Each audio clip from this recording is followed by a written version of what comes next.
My name is Camille, I am 32 years old, and for the vast majority of my adult life, I was the designated punching bag for a family that worshipped money and despised weakness.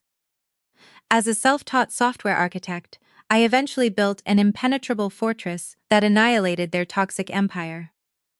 But the road to that absolute victory was paved on the absolute darkest, coldest night of my entire existence. It was the night my husband had a very public, brazen affair with a younger woman, packed my belongings into black plastic garbage bags, and threw me out into a freezing Georgia thunderstorm with our 3 young children. My father, the great patriarch of the Williams family, opened the heavy mahogany door of his sprawling Buckhead estate, looked at my 3 shivering children standing behind me in the relentless rain, and closed the deadbolt. My younger sister, watching from the foyer window, texted me to stop being so dramatically impulsive.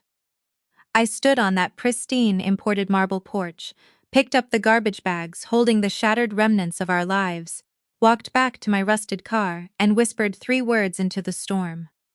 Watch me build. Before I continue this story, let me know where you are watching from in the comments below. Hit like and subscribe if you have ever had to stand up to a toxic family who underestimated your worth. The freezing rain that Tuesday evening felt like sharp, unforgiving needles violently piercing my skin. My 3 young children huddled close to my damp legs on the massive, well-lit porch of my parents' estate. 7-year-old Maya clung to my left hand, her teeth chattering audibly. 5-year-old Marcus hid his wet face against my thigh, trembling from the cold, and I held my sleeping 2-year-old, Leo, tightly against my chest, trying to shield him from the relentless downpour. At my soaking wet feet sat 3 cheap black plastic garbage bags, containing whatever meager clothing I could grab before DeAndre returned to our house with his mistress, Sasha. When I had confronted him about the blatant infidelity earlier that afternoon, his immediate response was not an apology. It was a cold, arrogant command to get off his property. With zero money in my personal checking account, because he controlled all our finances, I drove my sputtering 12-year-old Honda Civic to the only place I foolishly thought would offer me temporary safety. The heavy, imposing mahogany double doors of my parents' house stood before me like a hostile barricade. Inside, warm golden light spilled generously from the massive cascading crystal chandelier in the grand foyer, casting a warm, mocking glow through the expensive sidelight windows. I raised my free, trembling hand and knocked hard on the heavy wood, my knuckles aching against the solid oak. The heavy brass lock turned with a solid, definitive clunk, and the door swung open just enough to reveal my father, Elias. He was impeccably dressed in a tailored custom navy suit, a heavy crystal glass of expensive aged scotch resting comfortably in his right hand, and looked at me, soaking wet, shivering uncontrollably, with my 3 crying children clinging to me like desperate refugees. His cold, calculating gaze swept critically over the pathetic black garbage bags sitting in puddles at my feet, his expression immediately hardening into a rigid mask of profound disgust. He did not step aside to let the warmth of the house reach us or reach out to take his shivering, crying grandchildren, and simply stood still, his broad shoulders blocking the entrance. "What is the meaning of this ridiculous spectacle, Camille?" my father asked, his voice low, sharp, and dripping with unfiltered irritation. "Dad," I whispered, trying to keep my voice steady for the terrified kids. "DeAndre moved Sasha into the house. I had to leave. We just need a place to stay for a few nights until I can figure things out and call a lawyer." My father let out a long, heavy sigh, taking a slow, deliberate sip of his scotch, as if my homelessness was merely a minor disruption to his evening cocktail hour. "DeAndre makes high 6 figures, Camille," Elias stated, his tone condescending. "He provides a magnificent, envied lifestyle for you and these children. If he is stepping out occasionally, you smile, you prey on it, and you keep his house spotless. That is how high-value marriage works in our circle. You do not throw an irrational emotional tantrum and drag your children out into a thunderstorm like common street trash." I stared at him, my brain unable to comprehend the absolute terrifying lack of basic human empathy standing in front of me. "He brought my best friend into our marital bed, Dad." I cannot stay there, you are overreacting as always, Elias scoffed, rolling his eyes. I have the mayor coming for a sensitive political fundraising gala here tomorrow evening. Your brother Terence has vital international logistics clients flying in from London. The absolute last thing we need right now is you bringing your dramatic, pathetic domestic failures to our doorstep and ruining our spotless reputation. Take your trash bags, get back in that embarrassing rusted car, and go home to your husband. Apologize for running off like a child. The car engine sputtered and choked miserably before finally turning over, the faulty heater blowing only lukewarm, musty air. Just as I was putting the car in gear, the passenger side window was tapped lightly, the sharp sound cutting through the rain, and turned to see my mother, Yvonne, standing under a massive designer umbrella, wearing a pristine cashmere cardigan. I rolled down the faulty window, the aggressive rain immediately blowing inside and hitting my face. Yvonne leaned down, but she deliberately did not look at her crying grandchildren huddled in the back seat. She reached into the pocket of her expensive cardigan and shoved a single, crumpled $100 bill through the crack in the window. Go find a cheap motel, Camille, she instructed, her tone hushed, frantic, and embarrassed.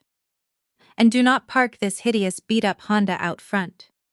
Your sister-in-law, Tasha, has influential friends driving by for the party preparations in an hour, and this absolute eyesore of a vehicle is ruining the aesthetic of the driveway. I looked at the crumpled green bill sitting pathetically on the passenger seat, then up at the superficial woman who gave birth to me. Why do you always have to be so difficult, Camille?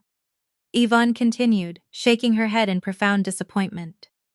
Terence and Tasha are upstairs planning a luxury vacation to the Maldives. And Chloe is busy building her elite influencer brand.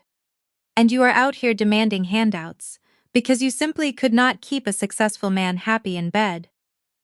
Just take the money and leave before you embarrass this family any further. Keep it for Tasha's next Botox appointment, Mom, I said smoothly, looking her dead in her mascaraed eyes, my voice carrying a quiet, terrifying resonance. Or maybe put it toward Terence's mounting credit card debts. You are going to need every single penny very soon. Yvonne gasped loudly, profoundly offended by my sudden insolence. Without waiting for another toxic syllable to leave her mouth, I rolled the window up, shifted the rusted car into drive, and pulled away into the stormy, unforgiving night. We ended up at a cheap rundown motel on the outskirts of the city. The cramped room smelled of stale cigarette smoke, cheap bleach and despair, but the roof was intact, and it was dry. I bathed the shivering kids in the small stained tub, wrapping them in multiple layers of our packed clothes, since the wall heater barely functioned, and ordered a cheap, greasy pizza with the last $20 bill I had secretly hidden in my phone case. By 10 o'clock, the children were finally asleep, huddled together for warmth on one of the lumpy, sagging double beds. I sat at the wobbly, scratched wooden desk under the harsh, buzzing light of a single fluorescent bulb, and pulled out my battered, thick laptop, a modified, custom-built machine I had pieced together from discarded server parts over the years. My family believed that my late nights typing away in the dark were just me playing mindless internet games. DeAndre often violently mocked me for being an unemployed, useless housewife wasting his expensive electricity.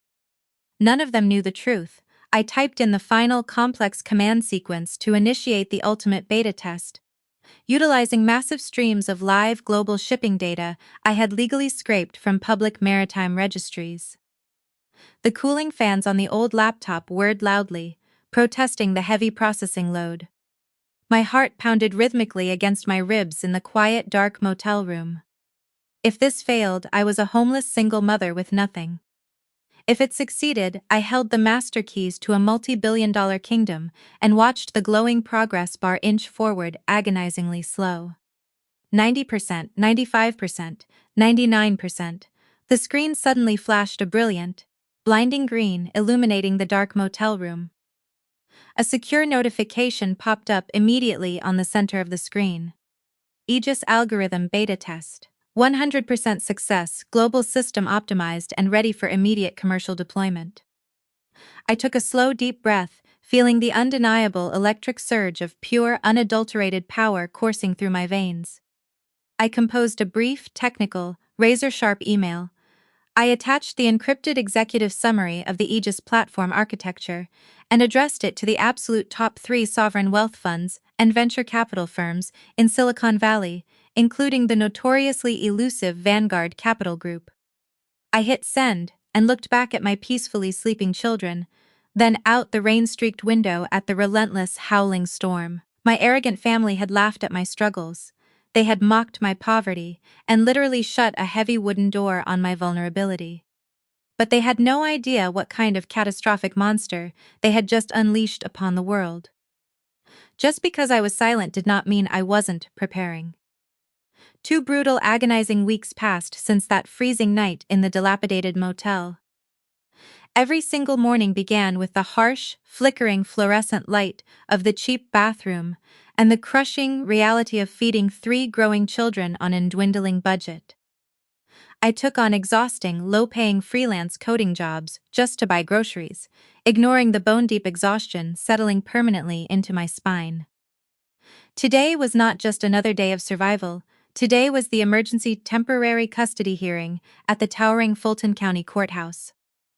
I sat alone at the respondent's table, wearing the only tailored navy blazer I had managed to salvage from my old, affluent life. The heavy oak courtroom doors swung open, and DeAndre strolled down the center aisle with an air of absolute, nauseating entitlement. He was not alone. Clinging to his arm was Sasha. She wore a tight, tailored crimson designer dress. But my eyes immediately locked onto her bare neck. Resting against her collarbone was a stunning, antique diamond pendant. It was the heirloom piece my late grandmother had left me, the exact same necklace DeAndre claimed had been tragically lost during a moving process years ago. I felt a massive surge of pure blinding heat in my chest, a deep violation of my family's legacy, but I forcefully commanded my facial muscles to remain blank. DeAndre took his seat with a smug, victorious grin, while his high-priced, aggressive attorney stood up to immediately address the judge. The lawyer did not waste a single precious second on pleasantries. He pulled out a thick stack of glossy, high-resolution photographs and placed them dramatically on the judge's elevated bench. These vivid images clearly showed the exterior of the run-down, roach-infested motel where my children and I were currently living, focusing on the overflowing dumpsters and shattered windows of the neighboring building. The judge adjusted his heavy reading glasses and looked down at me with clear, unmistakable skepticism. I sat still, my hands folded neatly on the table. The lawyer was not finished with his character assassination. He announced that he had brought a crucial character witness to testify regarding my fragile mental state and supposed lack of parenting capabilities. I expected him to call one of DeAndre's wealthy, arrogant frat brothers. Instead, the heavy oak doors at the back of the silent courtroom opened again. My younger sister, Chloe, walked down the aisle. She was dressed in a pristine white suit, looking every bit the polished, elite internet influencer my parents funded her to be, and avoided my piercing gaze as she walked past my table and took the witness stand. The sheer depth of the betrayal tasted like bitter ash in the back of my mouth. Chloe solemnly swore an oath to tell the absolute truth, and then she proceeded to lie with terrifying, effortless ease. She told the attentive court that I had always been erratic, jealous of DeAndre's immense financial success, and prone to violent, sudden emotional outbursts, and claimed that my decision to leave the house in the rain was a calculated, vindictive stunt designed to publicly embarrass my hard-working husband. She looked the judge right in the eye and stated, without a single shred of hesitation, that I was simply incapable of providing a stable or nurturing home for my own flesh and blood, and looked across the aisle.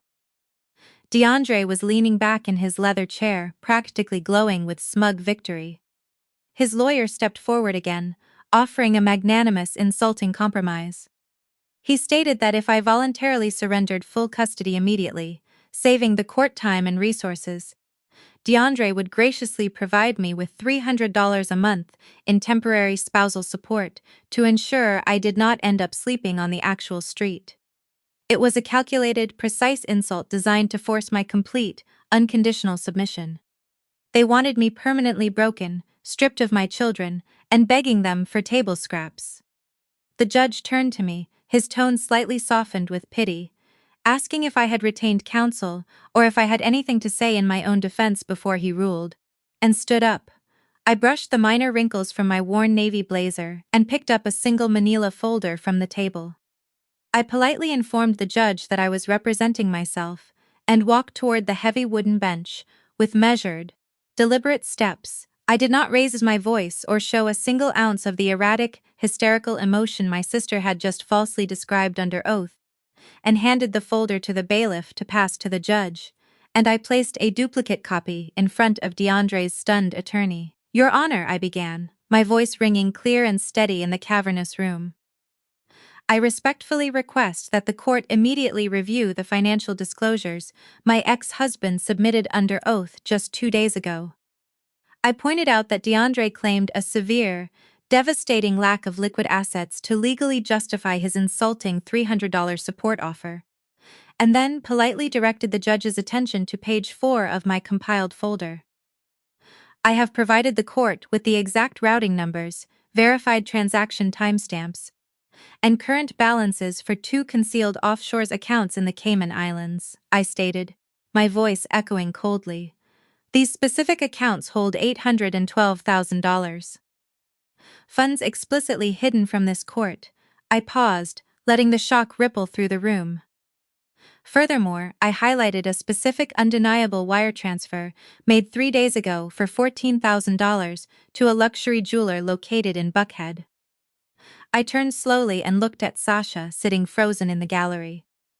"I have informed the judge that the $14,000 transaction matches the exact appraisal value of the antique diamond necklace currently resting on the mistress's neck.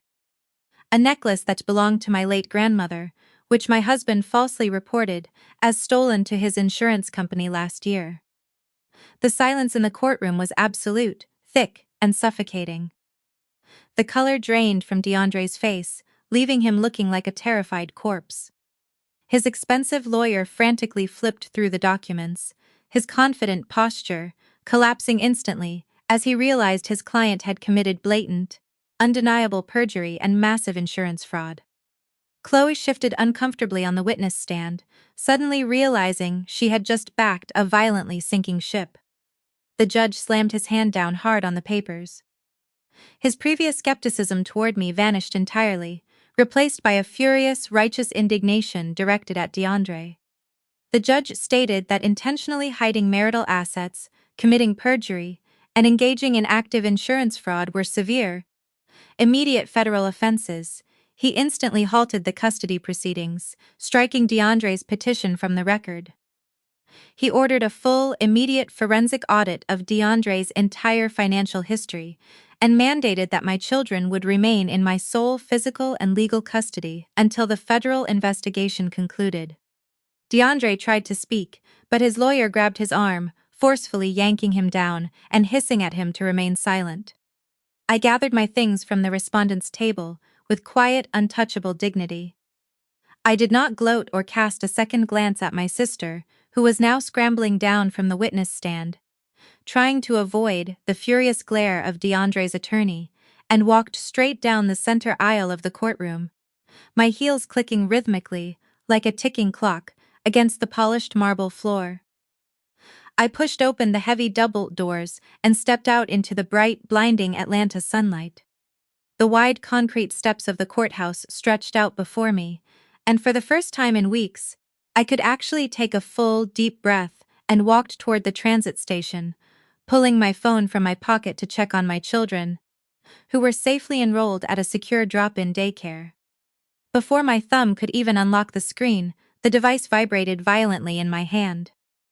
The caller ID displayed an unknown encrypted number originating from San Francisco.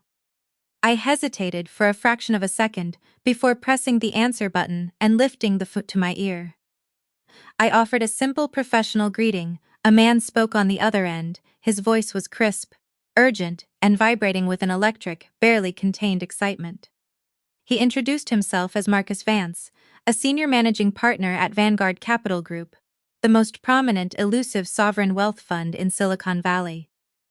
He told me that his elite team of data scientists had spent the last 48 hours tearing apart the encrypted executive summary and the live beta test data I had emailed them from the motel room. He paused, and I could hear the frantic sound of papers shuffling in the background. Ms. Williams, Marcus said, his tone turning dead serious, stripped of any corporate pleasantries. We saw the live demo and brought in our absolute top engineers to try and break your algorithm's predictive modeling, and they simply could not do it. Your supply chain neural network is 5 years ahead of anything currently on the global market. We have never seen code this efficient. I stopped walking. The chaotic sounds of the busy Atlanta street traffic seemed to fade into a dull, distant hum. I waited for him to continue, my grip tightening on the cheap plastic phone case. We do not want to fund Aegis, he stated clearly, his voice echoing in my ear. We want to buy it outright and want exclusive, total rights to the underlying architecture for our global logistics portfolio. I took a slow, deep breath, keeping my voice neutral and terrifyingly calm, as I asked him what kind of numbers his board was considering. Marcus Vance did not hesitate for a millisecond. Is $150 million a good starting point? I looked back over my right shoulder at the massive, towering courthouse, where my own family and my husband had just tried to bury me forever. A slow, genuine, and satisfying smile spread across my face. Yes, Marcus, I replied calmly. That is a very good starting point. I ended the call, placed the phone back into my pocket, and walked forward into my new life. This was only the very beginning of my complete and total victory. The dark, terrifying storms of the painful past were finally behind me now, forever. 4 rapid, transformative months passed since that defining day on the courthouse steps. $150 million changes a lot of things. It instantly changes your zip code, your legal representation, and your profound ability to finally sleep peacefully through the entire night. But it fundamentally does not change the ingrained, generational rot within a toxic family. I funneled the massive buyout money from the Aegis algorithm sale into a secured, encrypted blind trust. I named the overarching corporate entity Apex Holdings. I immediately hired the absolute most ruthless wealth managers and the most terrifying corporate attorneys in Atlanta to act as my public face. On paper, to anyone casually looking, Camille Williams was still a broke, unemployed single mother sharing a cramped, leaky apartment with 3 young children. In absolute reality, I was the silent, totally anonymous architect of an expanding financial empire, diversifying my newly acquired liquid capital into commercial real estate, tech acquisitions, and leveraged corporate debt. I purposely kept my sputtering 12-year-old Honda Civic. I deliberately kept my faded, threadbare gray sweaters and my scuffed discount store flats. I needed my family to believe they had won, and needed them to feel absolutely, unquestionably secure in their manufacturer's superiority. Thanksgiving arrived with an embossed, pretentious gold foil invitation from my mother. It was not a genuine gesture of maternal warmth or family reconciliation. It was a formal, mandatory summons to witness their continued elite status and to rub my supposed failure in my face. I drove the sputtering Honda up the long, winding, tree-lined driveway of my parents' sprawling estate in Buckhead. The crisp November air was thick with the familiar smell of burning oak wood and expensive imported cigars. A coordinated team of valets in crisp white shirts and black ties rushed around the circular cobblestone driveway, parking a gleaming endless line of Mercedes, BMWs, and Range Rovers. The head valet, an older man who had worked my parents' lavish parties for years, looked at my rusted car with thinly veiled disdain before handing me a ticket. I walked up the wide marble steps, wearing a simple cheap gray cardigan and my scuffed black flats. The massive mahogany double doors were already propped wide open, spilling the rich, intoxicating scent of roasted turkey, sage stuffing, and heavy designer perfume out into the cool evening air. I stepped into the grand foyer. Loud laughter and the sharp clinking of crystal echoed from the formal dining room. I could see the massive table set for 20, adorned with gold-rimmed china, polished heavy silver cutlery, and towering obnoxious floral centerpieces. Sasha spotted me first. She leaned into DeAndre, whispering something venomous into his ear that made him immediately look over at me and smirk. He looked me up and down, clearly taking in my cheap gray cardigan and worn shoes, his eyes flashing with victorious, cruel satisfaction. Before I could even take another single step into the room, my sister-in-law, Tasha, swept across the imported Persian rug. She was wearing an identical white Prada silk dress to Sasha's, a clear, coordinated, vicious effort to visually alienate me from the elite group. Tasha held a crystal flute of vintage French champagne in her manicured left hand and a flimsy, cheap white paper plate in her right. She marched right up to me and forcefully shoved the paper plate into my chest, forcing me to take it. "Grab your food from the buffet set up in the kitchen island, Camille," Tasha commanded. Her voice intentionally pitched loud enough to immediately silence the nearby conversations of my affluent aunts and uncles. "We simply do not have a seat for you at the main table tonight." I looked down at the pathetic flimsy paper plate, then back at the sprawling, opulent dining table. There were enough plush, velvet-backed chairs for everyone else in the room, including the pregnant mistress who had destroyed my marriage. The main dining table is reserved for people who actually contribute to the prestigious family legacy, Tasha continued, taking a slow theatrical sip of her expensive champagne. "Terrence just signed a massive multi-million-dollar logistics contract with a national freight distributor today. He secured our family name and our vast wealth for the next decade. We simply do not have room at the adults' table for unemployed, bitter single mothers who bring nothing but drama, poverty, and failure to our doorstep." My mother Yvonne drifted past us carrying a heavy polished silver platter of artisan hors d'oeuvre. She clearly heard every single toxic word Tasha said and did not intervene or defend her own daughter. She merely adjusted her heavy diamond earrings, offered Sasha a polite, warm smile, and looked away from me. My younger sister, Chloe, laughed openly from the expensive leather sofa across the room, raising her own crystal champagne glass toward Tasha in a silent, mocking toast. DeAndre walked over, wrapping a possessive arm around Sasha's waist. "Tasha is right, Camille," DeAndre said, his voice dripping with heavy condescension. "You should probably just go eat in the kitchen with the hired catering staff, and are much more at their pathetic financial level anyway." Sasha giggled loudly, reaching up to adjust the heavy diamond pendant resting on her neck. It was the exact necklace my grandmother had left me.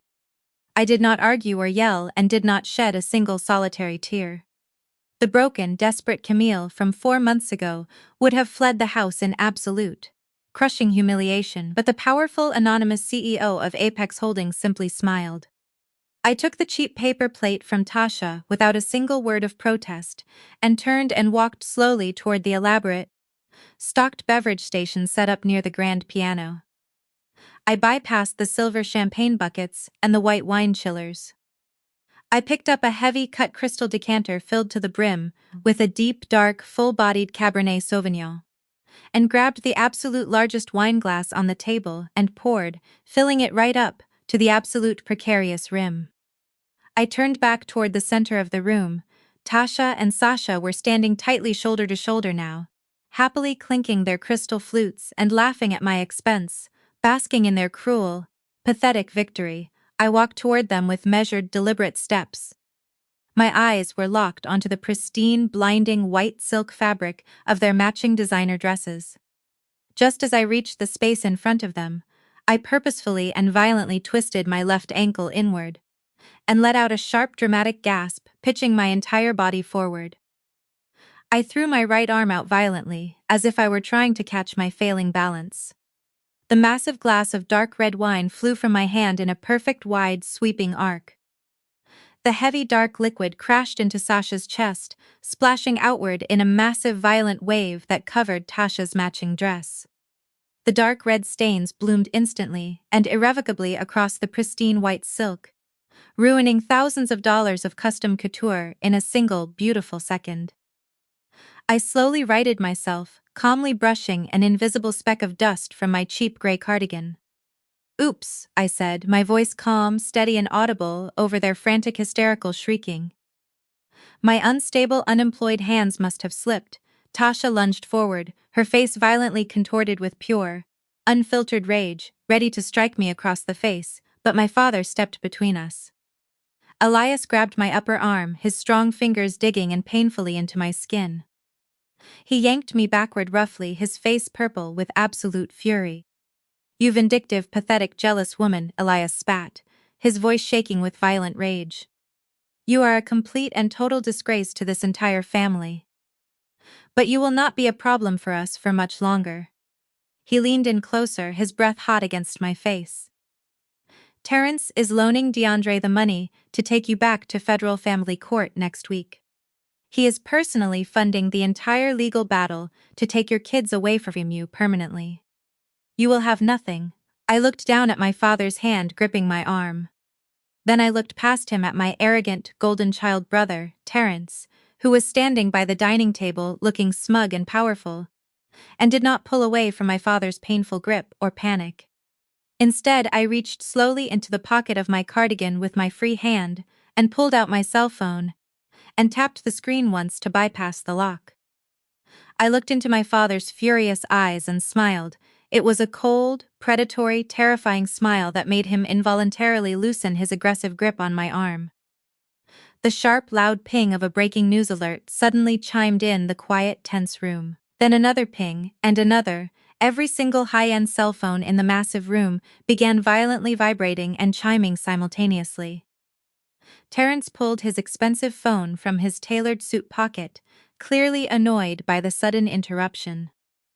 I watched intently as the blood drained from his face. His jaw went slack, his eyes widened in sheer, unadulterated terror, and his fingers trembled so violently that he dropped his crystal whiskey glass. It shattered against the marble floor, sending sharp shards of glass everywhere. I looked down at my own screen, calmly reading the breaking financial news headline I had personally orchestrated just hours ago through my secure blind trust. Family-owned Williams Logistics loses major national contract. Anonymous corporate entity Apex Holdings initiates hostile commercial debt review amid massive embezzlement allegations. I looked back up at my brother, whose entire arrogant world and false empire had just collapsed into dust in a matter of seconds. The crystal glass had shattered against the marble floor, but nobody moved. Terrence stared frozen at his phone, his mouth opening and closing like a suffocating fish. My father snatched the device from his son's hand, his eyes scanning the breaking news alert. The color drained from Elias's face just as quickly. The chaotic, hysterical screaming from Sasha and Tasha faded into the background, eclipsed by the massive financial ruin flashing on that small screen. I did not stay to watch them frantically scramble or offer a single word of explanation, and simply turned around, walked calmly out the open mahogany doors, and drove my battered Honda back to the city. Let them panic. The real storm had not even arrived yet. 8 months after I stood shivering in the freezing rain outside my parents' estate, I was no longer sitting at a wobbly, depressing motel desk and sat comfortably in the massive penthouse office of Apex Holdings, surrounded by floor-to-ceiling windows overlooking the sprawling Atlanta skyline. My desk was a massive, pristine slab of polished obsidian, clear except for my customized dual-encrypted monitors. Aegis, my proprietary quantum AI, had been working relentlessly in the background. As the anonymous corporate entity reviewing Williams Logistics, I had unprecedented, total access to their internal servers. Terrence arrogantly thought he had hidden his tracks by burying his exorbitant personal expenses in nested corporate vendor accounts. He thought he was a financial genius and was exceptionally wrong. I initiated a deep-dive forensic audit using Aegis. The powerful algorithm effortlessly tore through 10 solid years of complex accounting data in less than 3 minutes. The screen illuminated with bright red flags, highlighting a catastrophic, undeniable pattern of massive corporate fraud. Terrence had not just mismanaged the company or lost a few contracts to bad luck. He had systematically embezzled over $2 million from the family business. But Terrence did not stop with his superficial wife. He was also funding my younger sister. I pulled up a massive set of suspicious invoices, labeled as independent marketing consultants. Chloe had zero real sponsors. Her entire social media influencer brand was a funded, pathetic illusion. Terrence was using company money to buy her fake followers, pay for her extravagant sponsored trips to Dubai, and secure her VIP tables at exclusive clubs so she could pretend she was famous. He was draining the family legacy dry just to keep up the appearance of limitless wealth for his wife and sister. The sheer incompetence was staggering. My father had trusted Terrence blindly simply because he was the eldest son, never once bothering to verify the ledgers. I leaned back in my leather chair, taking a slow sip of sparkling water. The financial ruin was obvious, but as I scrolled through the final quarter of the fiscal year, a specific disturbing anomaly caught my eye. The company had been hemorrhaging cash so badly that they had nearly missed a massive payroll deadline in late October. Yet miraculously, a sudden, convenient infusion of $50,000 had appeared in the primary operating account, just hours before the employee checks were set to bounce.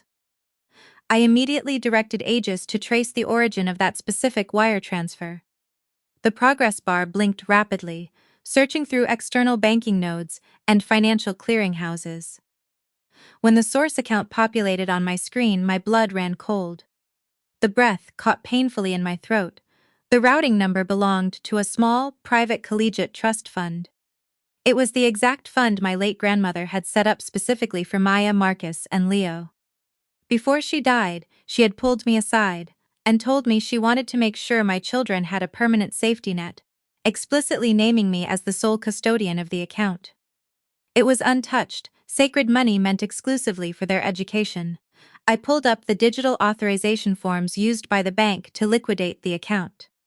There, staring back at me in high definition, was my own signature.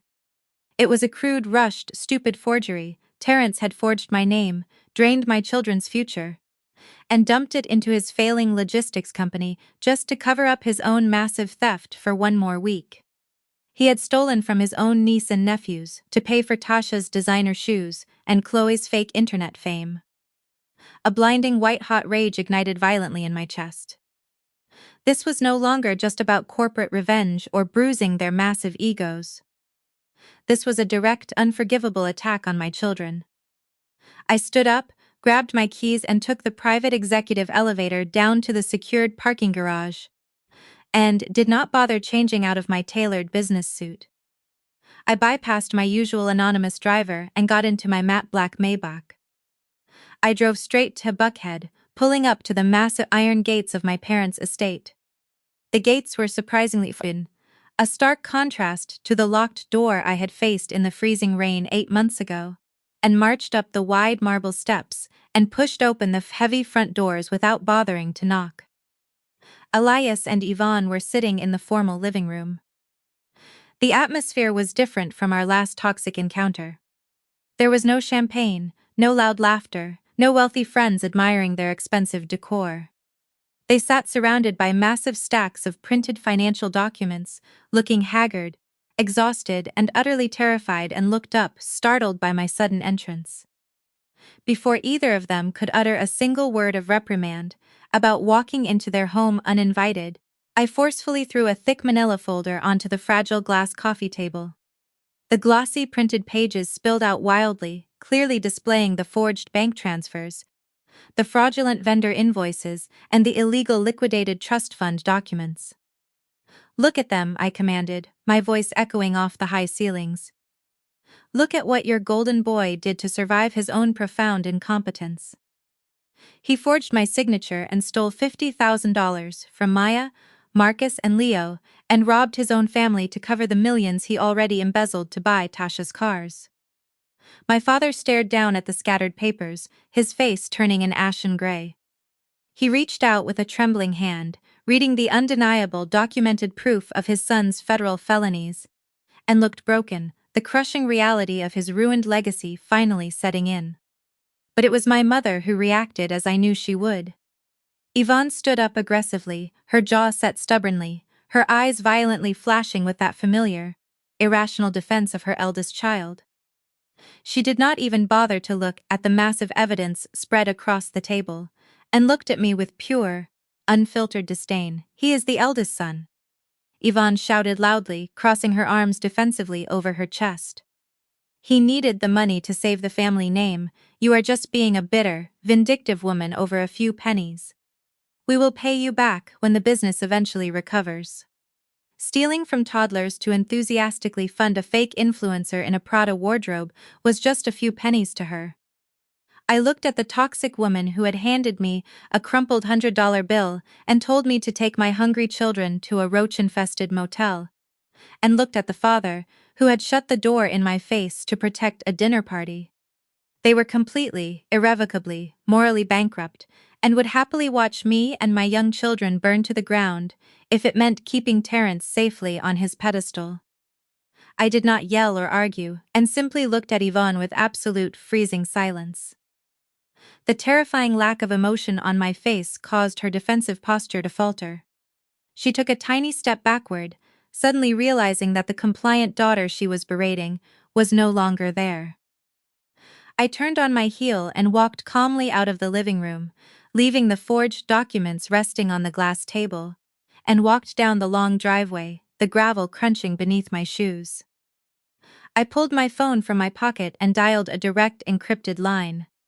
It was answered on the absolute first ring by my lead wealth manager at Apex Holdings. "Buy Williams Logistics commercial debt from the bank," I commanded, my voice devoid of any mercy. "Buy the massive mortgage on my parents' estate. I want to be their sole absolute creditor by Friday." Friday arrived on schedule, and with it came the absolute, suffocating financial strangulation of the Williams family. Behind the towering heavy mahogany doors of their Buckhead estate, sheer panic had consumed them. Through my elite team of attorneys and wealth managers at Apex Holdings, I watched their frantic, desperate maneuvers unfold in real time. The operation had been executed flawless. The commercial bank, eager to shed a toxic asset, had gleefully offloaded Williams Logistics' massive commercial debt. At the exact same time, my aggressive managers swooped in and purchased the leveraged, underwater mortgage of my parents' sprawling estate. Both of these massive financial anchors fell into my anonymous, secured hands. I was now their landlord, their primary corporate creditor, and their absolute master, and held the permanent strings to their entire fake empire. Elias and Terence were drowning in a deep sea of red ink and impending federal audits. They had no liquid capital left, their corporate credit lines were frozen, and they had no conceivable way to cover the massive, multi-million-dollar embezzlement hole Terence had so arrogantly dug. The walls were closing in, and they were running out of oxygen. While my delusional family busied themselves with ordering expensive artisan ice sculptures, my ex-husband was fighting a miserable, losing battle of his own. On a rainy Tuesday morning, I sat by the window of a small cafe in downtown Atlanta, reviewing acquisition targets. The bell above the door chimed aggressively. DeAndre walked in, shattering the peaceful atmosphere. He looked terrible, his expensive tailored suit hanging loosely on his frame, and marched across the cafe and slammed a crumpled legal document forcefully onto my small wooden table, demanding that I sign the paper immediately. It was a formal legal waiver, drafted to permanently surrender my right to the pathetic $300 a month in temporary spousal support he had mockingly offered during our temporary custody hearing. DeAndre admitted, his voice cracking with desperation, that his accounts were frozen because of the federal audit I had triggered. He was broke, and Sasha was demanding a luxury lifestyle he could no longer provide, and was desperate enough to beg me to release him from his minor financial obligation.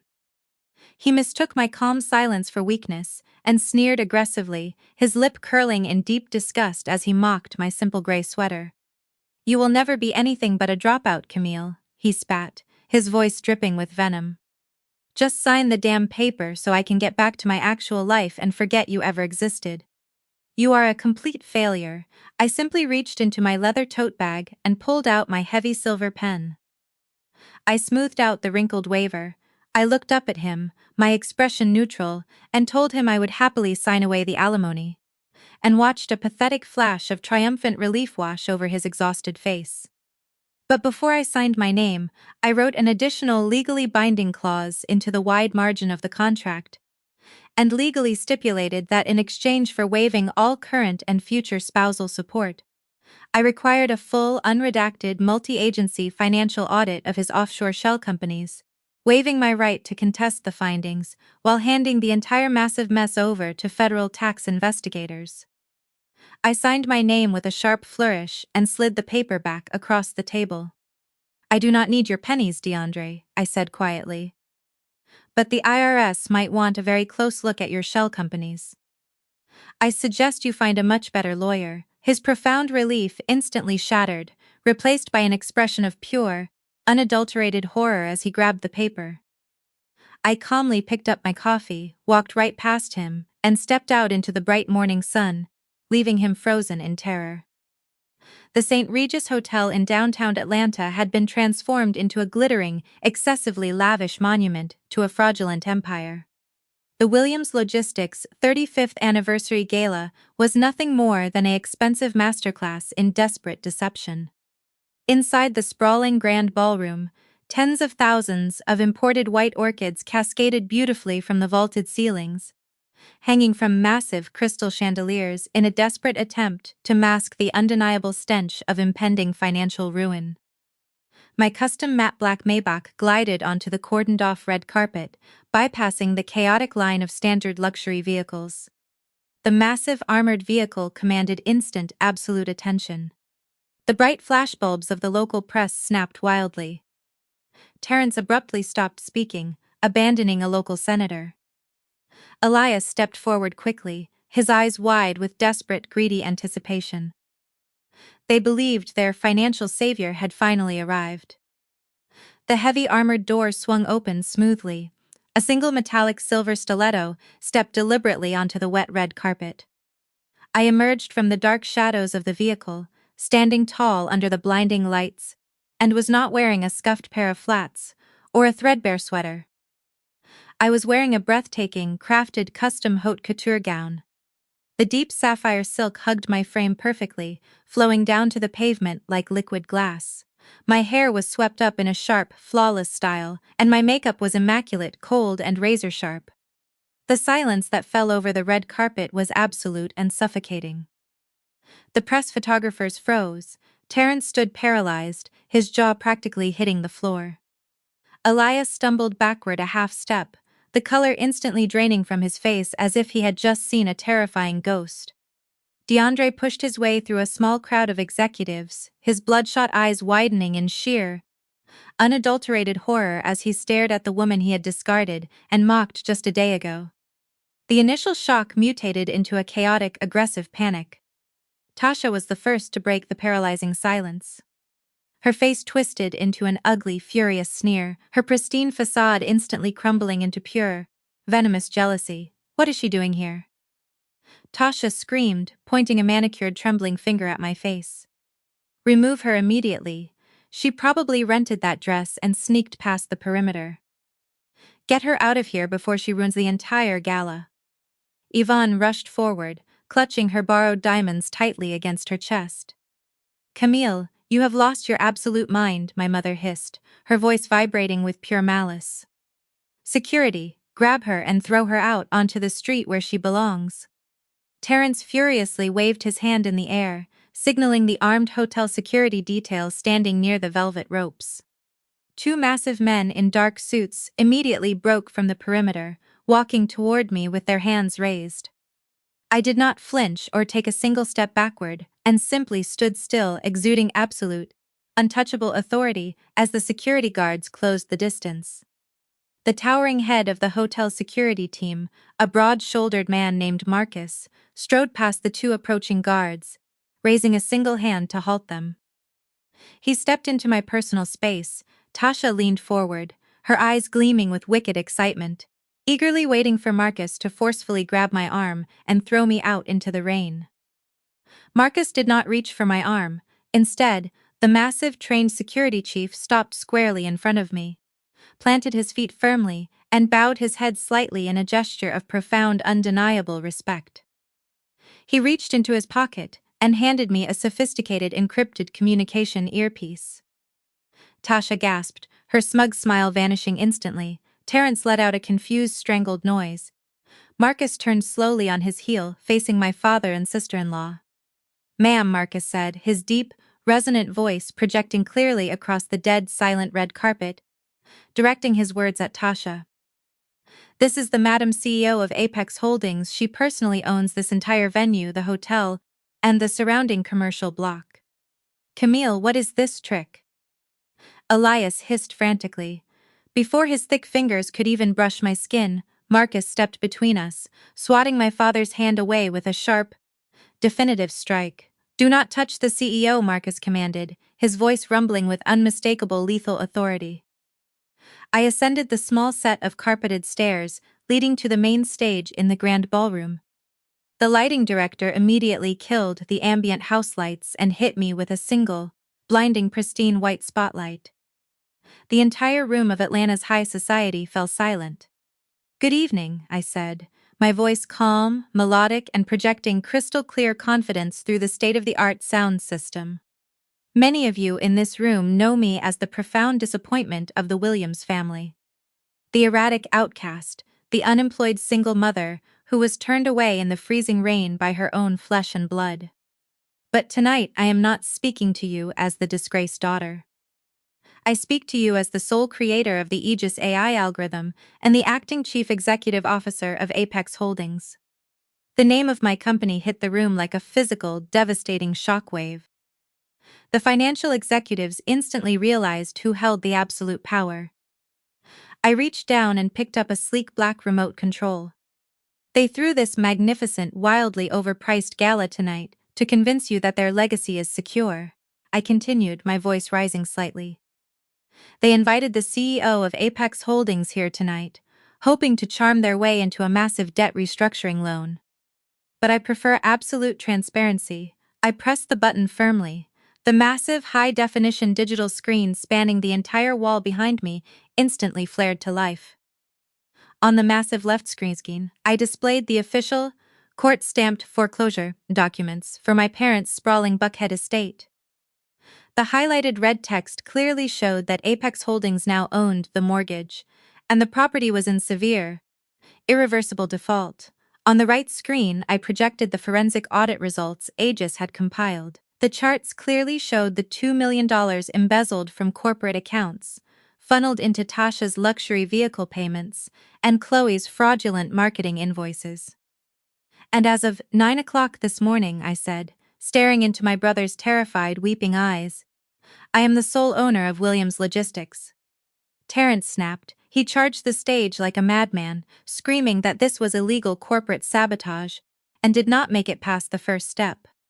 Marcus stepped into his path, placing a single immovable hand flat against Terrence's chest, sending him stumbling backward. Terrence sank to his knees, sobbing into his hands. But I was not finished, and clicked the remote one final time. "Embezzling from your own company is a federal crime, Terrence," I said, my voice slicing through the heavy silence. "But stealing from toddlers requires a special kind of moral bankruptcy. This is the private educational trust fund set up for my 3 children. $50,000, forged by your hand to cover payroll." The collective intake of breath from the Atlanta high society was deafening. Tasha let out a high-pitched panic sob and tried to sprint toward the double doors, but she collided with a solid wall of journalists and paparazzi who had breached the perimeter, flashing cameras blinding her as they demanded comments on the stolen diamonds. Suddenly, DeAndre pushed his way to the very front of the stage. He had been watching the massive digital screens displaying the staggering multi-billion-dollar corporate valuations of Apex Holdings, and flashed his predatory smile, genuinely believing he had just won the ultimate imaginable lottery. "That is an incredible presentation, Camille," DeAndre called out loudly. "But you seem to have forgotten one tiny, very important legal detail. We are still legally married on paper, in the state of Georgia, without a finalized divorce decree. Assets acquired during the marriage are considered marital property. Half of Apex Holdings is legally mine, Sasha practically sprinted to the front of the stage, instantly latching onto DeAndre's arm, eager to play the billionaire's wife. I looked down at them, standing shoulder to shoulder in their shared toxic greed, and leaned forward against the clear acrylic podium and let out a chilling, echoing laugh of absolute victory. I pulled a thick folded piece of premium legal paper from my clutch. "Oh, DeAndre," I said softly, "you did not read the fine print on the waiver you forced me to sign yesterday. By executing that specific waiver, you inadvertently signed a binding, absolute post-nuptial agreement acknowledging complete and total financial separation, backdated to the exact day you locked me out." The educated corporate lawyers in the crowd instantly understood the devastating legal trap. DeAndre physically staggered backward, his mouth opening in a silent gasp of pure horror. He had literally handed me the master keys to my absolute freedom for $300. Furthermore, I continued, clicking the remote to display a massive digital web of offshore shell company registrations, stamped with the Internal Revenue Service seal. You legally authorized the full release of those forensic findings to federal tax investigators. The IRS froze everything this afternoon. You don't have half of my company, DeAndre. You don't even have a checking account. Sasha immediately dropped DeAndre's trembling hand.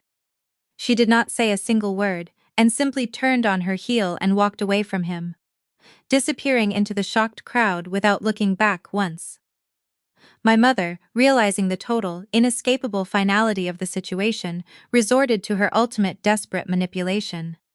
Yvonne let out a piercing theatrical gasp, clutching her chest, and violently collapsed onto the marble floor. "My heart," she wailed to the crowd. "My own daughter is killing me." Elias threw himself beside her, glaring at me. "Someone call an ambulance," he yelled. "She is having a heart attack." I snapped my fingers once. A man in a dark gray tactical uniform carrying a heavy medical trauma bag stepped out from the shadows. He was my private on-call executive paramedic and knelt beside Yvonne, ignoring my father's protests, and attached an advanced cardiac monitor to her finger. The entire ballroom held its breath. The machine beeped slowly and steadily. "Her blood pressure is 120/80. Oxygen saturation at 99%, the paramedic announced into the microphone.